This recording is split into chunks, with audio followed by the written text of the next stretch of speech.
Good afternoon, Sifters. Today is the week of November 10th, 2025. I'm Tyler Sherven with my co-host CJ Gettelfinger, and welcome to today's installment of the Weekly Sift Stack.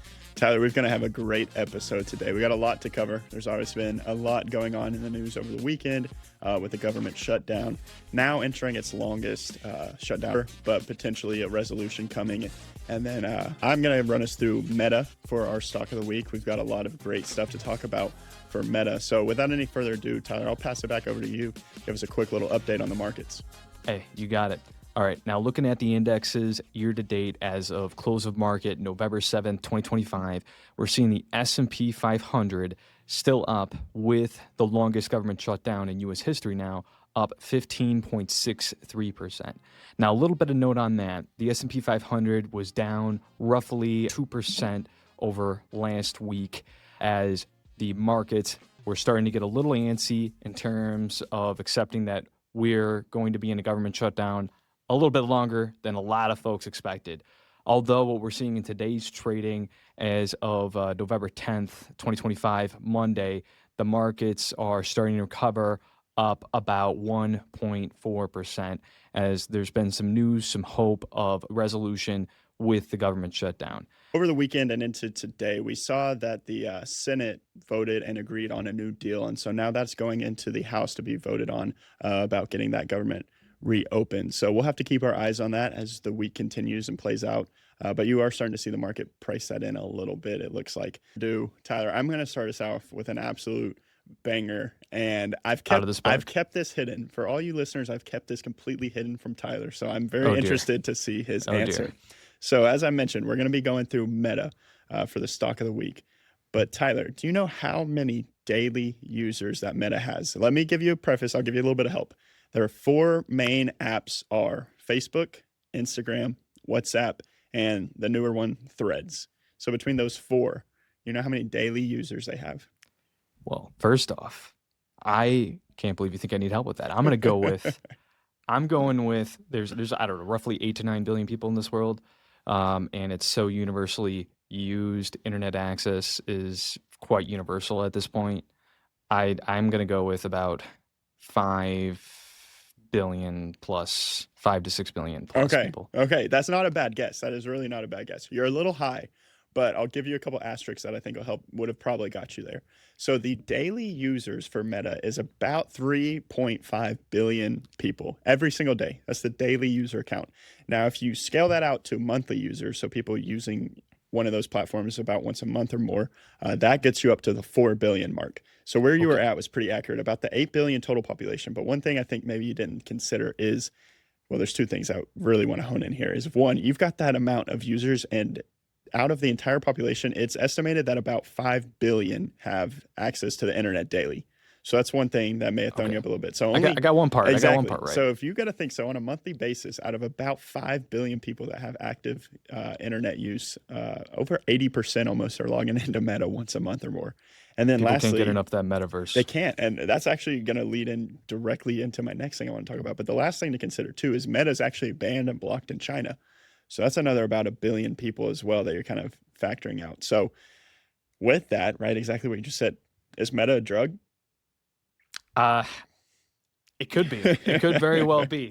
I think it might be. I really do. I mean, it is all the studies. We don't have to go down that deep rabbit hole, right? But just the dopamine and what it does to the brain chemistry and the social media. Oh, I feel that rush. Yeah, absolutely. It's like, how many times do I check my phone a day and I don't even know what I'm doing? I'm just endlessly doom scrolling. We won't go down that rabbit hole too much. But a few things we want to kind of segue into and talk about today is Meta's revenue. So this is what's really amazing about this company is 98 plus, there's even some articles that say maybe 99% plus of Meta's revenue is strictly driven from advertisements.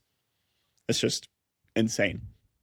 Zuck is the ad king. He is the ad king. And to touch on that, right, the algorithms, man, these algorithms are just getting dangerous, right? They know us better than we know ourselves. All of a sudden, you know, you got to be careful with what you're plugging your phone into and things like that. Because all of a sudden, you know, you may be talking and then you've never, ever in your life talked about, I don't know, how to train your dragon, right? Maybe it comes up. And then all you know, like next thing you get on and you got advertisements on your phone for for who buying Toothless for buying the stuffed animal dragon. Exactly. It comes nonstop, and they know how to get you. They do. They know how to get you. They know how to get into our pockets too. That's what we're getting at here. So as they store a lot of this information on its users and store all of our passions, our interests, our hobbies, I do think that you'll just continue to see these selective advertisements continue to grow and continue to gain popularity. But a little bit on the bear case here. So we did see Meta had earnings about 2 weeks ago, and since then they had a huge pullback. Post earnings, they actually fell about 10%. There's a few things that we want to kind of talk on here with that pullback. The first thing being margins. We saw margins start to contract. That's not necessarily a great thing when you're talking about a company that's strictly on revenue. So margins contract, and a lot of this is due to the capital expenditures. I don't know if you know the number off the top of your head, Tyler, but do you know how much that they're estimating to spend on AI development just in 2026? All right. Well, I'm gonna say, and I know they've done a tremendous investment because I know they've hired about like 500 to 600 employees, and they've gone through transitions on that. You Yep. got to think about each of those employees are probably getting paid about, I don't know, 100 to 200,000, and then on Yeah. top of that, just regular compensation. I'm gonna throw out there. I'm gonna throw out there about like 30 billion. Triple it. Jeez. 100 billion That makes just for sense. 100 billion. 2026. So they have capital expenditures estimates for 2026 of over 100 billion, primarily focused on AI development and growth. So with that, this is another one that's kind of wild to think about. So a big reason for that big 10% pullback that we saw as well was this one-time tax charge from the big beautiful bill. So they've got a nice little line item on that balance sheet for $15.9 billion for a one-time tax charge. And just to put that in net income for Q3 of 2024 was 15.69 billion. So that one-time tax hit is more than all of their Q3 revenue a year ago. Oh. Yeah. So 15.9 billion tax hit. That's pretty large. You know, they got hit with the big and beautiful, man. They definitely did. So it kind of gives a little bit of understanding of why we started to see shares of Meta pull back recently. But another asterisk to that is if you exclude the big beautiful bill tax hit, earnings per share estimates in at roughly 105. Okay, very, very, very under expectations. Expectations were actually for around $6.66 a share. It's a lot of S's. If you exclude that one-time tax hit, though, EPS actually blew it out of the water, came in at $7.25 a share. So they actually had almost 9% year-over-year growth. So that kind of bolts the question is, do you see this as Zuckerberg, who came out immediately after breaking the news and said that this is just a one-time thing, and we think that it'll hurt us now, but long-term it's going to give us some tax breaks, some tax benefits? Or do you kind of see what maybe the market's been seeing? You see some of those margins contracting, and you think that maybe this could have a little bit of more of an impact on them in the short term? It's all that to be said. Meta is obviously a company, right? If we kind of went through the numbers there, they've got over 4 billion monthly users. I don't think that they're going anywhere anytime soon. And whether or not it's a gateway drug, we'll say. But earnings per share are taking a hit. Trailing PE right now is trading at around 27. So this could be a pretty attractive time to get into Meta if you're still confident in it long term. Yep.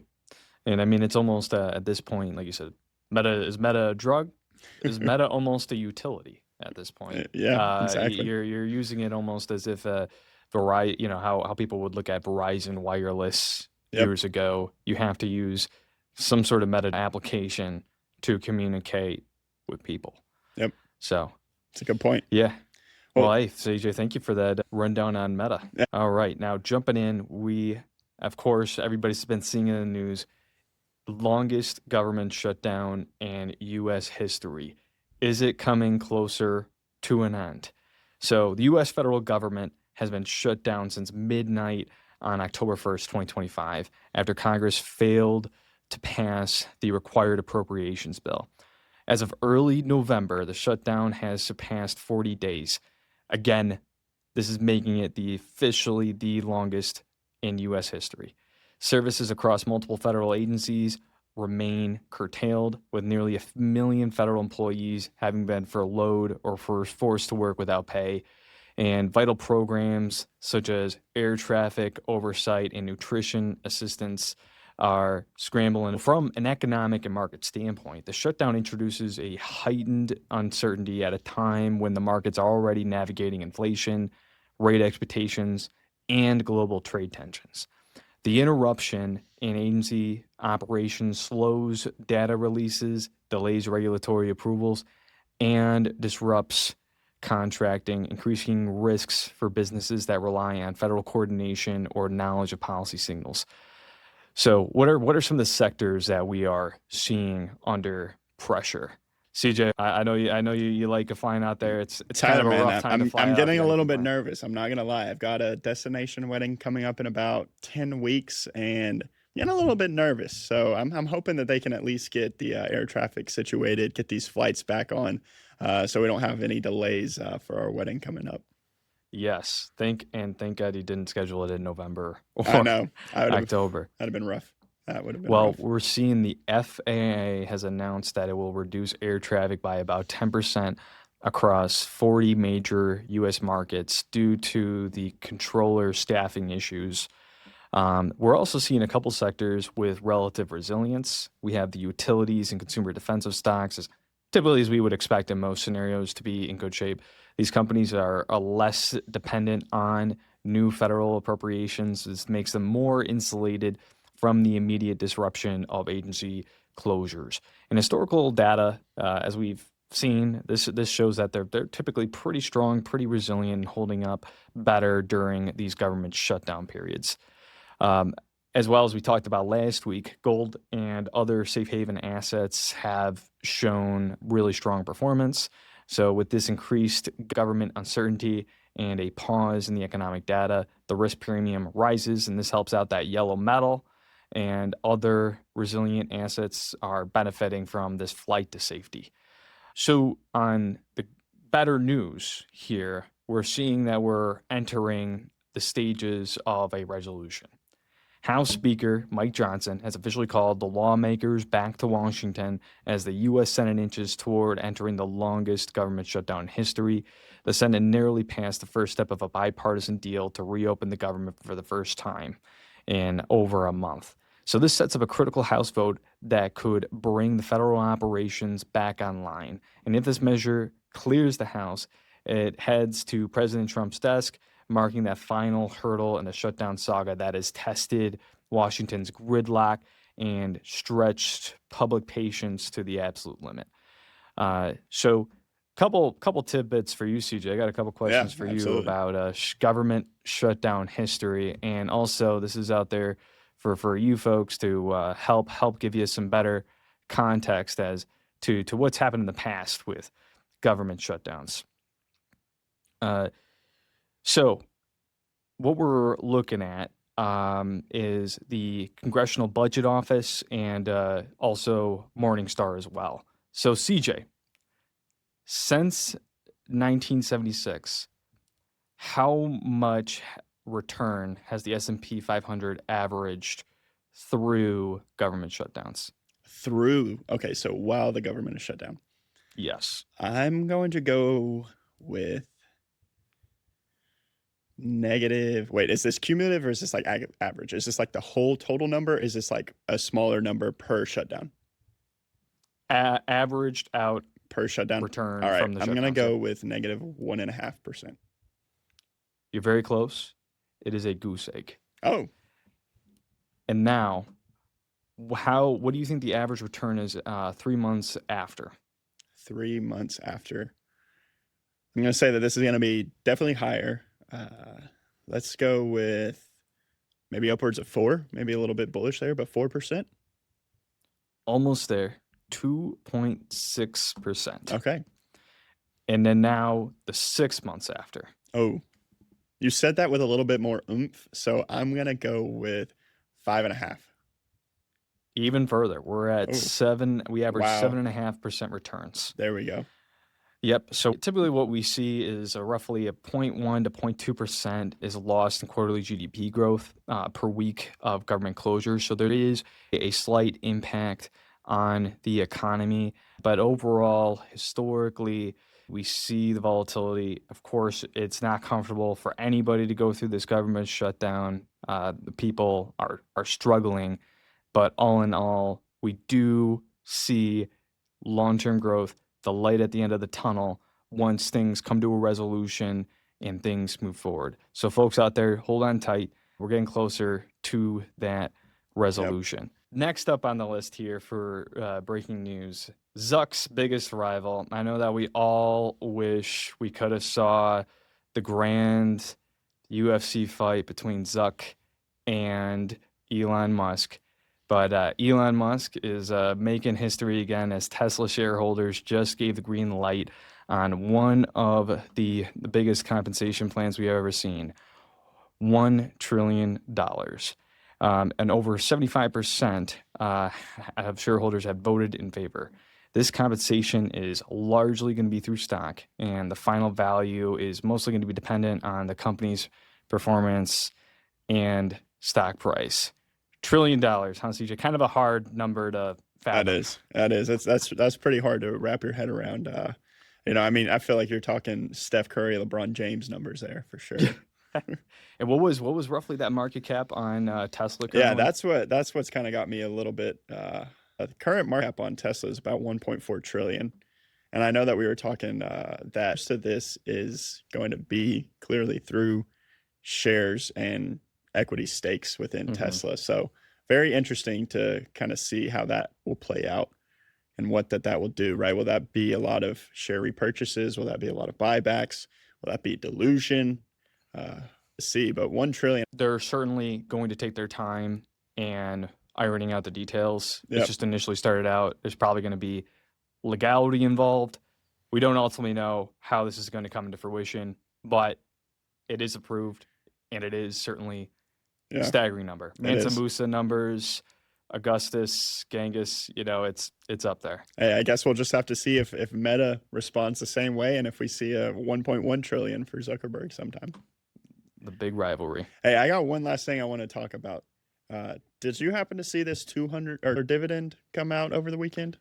I did not. Is that going to be a dividend coming toward me or coming toward you? What's going on with that? We'll see. The rumors of the $2,000 tariff dividend or potentially a stimulus are kind of back afloat as President Trump was pushing for that again a little bit more over the weekend. So for those listeners who haven't heard, Trump was insinuating a $2,000 tariff dividend to all U.S. citizens, excluding high-income earners. So it's very unclear a lot about this, right? There's a lot of speculation kind of floating out there as to how this will be, if it even exists. I think there's a little bit of speculation that this may be something, right, connected to the big, beautiful bill. Maybe it comes through tax credits, things of that nature. But we'll see. We'll definitely want to keep our eyes on it. I do want to share just a little bit of interesting information to kind of give to all the listeners out there when you think about when you hear, hey, Trump's giving me $2,000 when's this stimulus check coming? Well, let's maybe tap the brakes a little bit on that. I wouldn't necessarily count that for tapping the brakes. Yeah, you gotta love it. I wouldn't count that, for the Christmas budget quite yet. So one quick little note about that, just to put this into some real numbers for us. So Trump proposed a $2,000 tariff as a stimulus. He called it a dividend, but he said it's for no high income earners. So just to run a few numbers there, let's assume that high earner mark is 100,000. Okay, so anyone making over 100,000, maybe you're excluded. So that would leave us in the U.S. with roughly 150 million adults, right, working over the age of 18 in that lower to middle class under 100K mark. So if you did 150 million times the 2,000, he is insinuating that would cost us roughly 300 billion. Do you know where we're at currently, Tyler, as of how much revenue that the tariffs have raised? I'm going to say roughly, we should be roughly about 100 to 150 billion, right? Yeah, really good. Yep, 120. We're at 120 billion. So I made sure to catch the news on that one. Yeah, you did good on that one. You did really good on that one, right? So that is something to kind of think about when you hear this 2000 of, the revenues aren't quite there yet. So we'll have to see how this plays out. But I just wanted to throw that in there as a little bit of a fun fact, because obviously that's something interesting that came out over the weekend. But pass it back over to you real quick for the poll question. Yippers. All right. So, all you sifters out there, we want to get your perspective on who is paying for the shutdown. So, as the federal government remains partially closed, who do you believe bears most of the responsibility?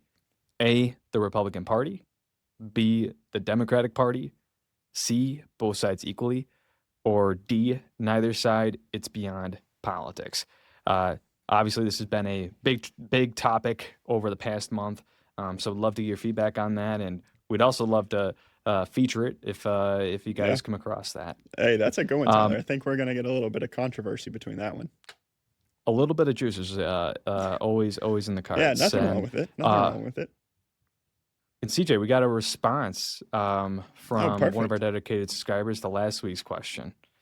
So last week's question, do you think the U.S. and Canadian governments will resolve the rift that had occurred in terms of the Canadian government posting the Reagan ad in which he had mentioned being in favor of global trade relations? Can these governments resolve it in good time? So this reader had responded, Trump is turning up the heat on the North. I don't think the tariffs will go away unless the Supreme Court gets rid of them. I think, though, the ad may have just been a tad bit anti-tariff. So I agree. We on to, yeah, I know, right? I agree. It could have been just a little bit anti-tariff. And we just wanted to shout out just everybody who gave us just great, amazing feedback on our content last week. We really appreciate it. We're always happy to hear more from you. And also a little shout out there to somebody who mentioned that CJ and I should be on the same mic. We actually got that going this week. Hopefully some good ASMR quality there. Well, Tyler, I'll finish this off this week with our motivational quote from none other than Mark Zuckerberg, CEO of Meta. And I like this one a lot. The question I ask myself almost every day is, am I doing the most important thing I could be doing? And just a little asterisk. Do you think that Mark Zuckerberg is on Instagram? Do you think that he is doing the most important thing? Because I think if he was on Instagram, he would say that he's probably not doing the most important thing that he could be. He is not. If I see that man on Instagram, I'm going to hold him to it with this quote. Yep, absolutely. No doom scrolling. No doom scrolling. Well, thanks for joining again. This has been a great episode. I know we covered a lot, obviously going through Meta, government shutdown, and what we think the future may hold. So appreciate all of you for listening as always, and we look forward to you all on next week's episode of the Sift Stack. Thanks. This material is for educational purposes only and is not intended to provide specific investment advice or recommendations. Investing involves risk, including loss of principal.